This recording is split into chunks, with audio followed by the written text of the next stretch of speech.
Alistair, Isabel, thank you so much for joining us on the Spotlight. I'm very excited to be here. Thank you, Tanya. It must somehow feel a bit nostalgic sitting here at the Baxter Theatre on the very stage that it all began for you.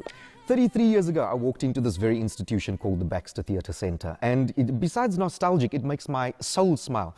And it was District 6, the musical, produced and written by David Crom and the late Tully Peterson. And I played the Argus vendor. I remember vividly, I had a grey, blue and white striped jersey on that was made by a neighbour. I came to the audition, 51 Hopefuls. I walked in and I sang a song, "Make Us One for One Another." And I remember vividly David and Tully looking at each other and going, David saying, "This child's got an angel voice." And it seems nothing has changed for you. You're still on stage all these years later. Tanya, ek kan nie eens 'n tye change nie. This is all I know. Music and theatre is my only thing that makes my heart smile. I think we can certainly see that through the incredible work that you've produced to date. You've won numerous awards. You've really transformed yourself from being an on-stage performer to now delving into directing, scripting, and producing your own shows. I think as a child, I knew instinctively that this is what I wanted to do. The natural progression to go from performer, entertainer into directing was what was going to inevitably happen. And I knew that I wanted to tell stories, because that was the one thing that David and Talib always told us, that everyone has a story to tell.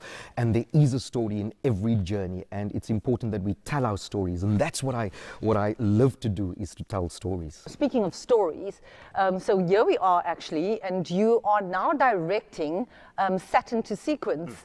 Tell us a little bit about this production. Saturn to Sequence is a production about the Cape Minstrels, which a lot of people have real negative thoughts about the minstrels. And what we're trying to do with this particular project is to demystify that and make people understand not only the history and the journey of the minstrels, but what it takes to have a minstrel carnival every year.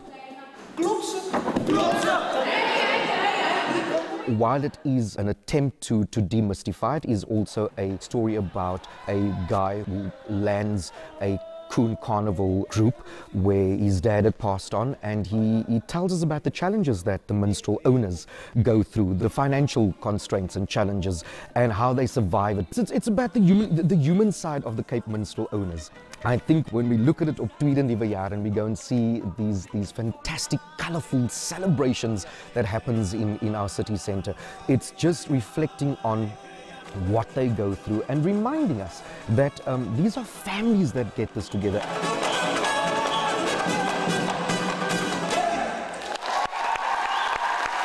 I think what a lot of people don't see is the behind-the-scenes things. Yeah. You know, they see your production on stage at opening night, but what actually goes into it? Particularly with the show, and the mandate of my business is to develop and to create platforms and to also expose some of these artists to the joy of performing to an audience.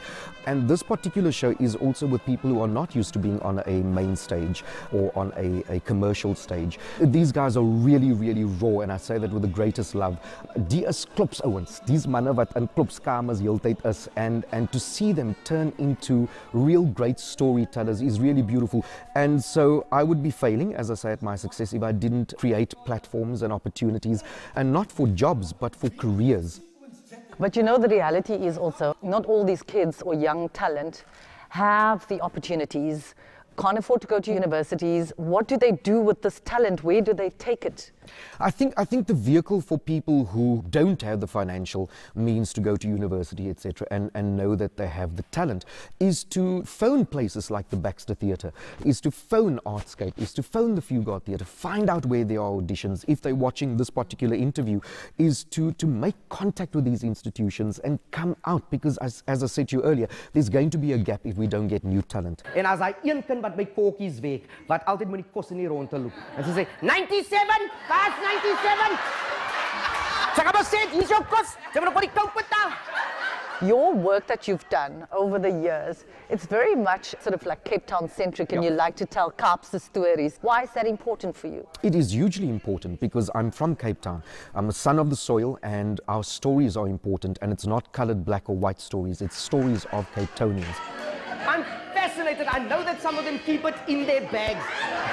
No, you do keep it in your bag, just in case as jy uitloop nou en as mis, dan...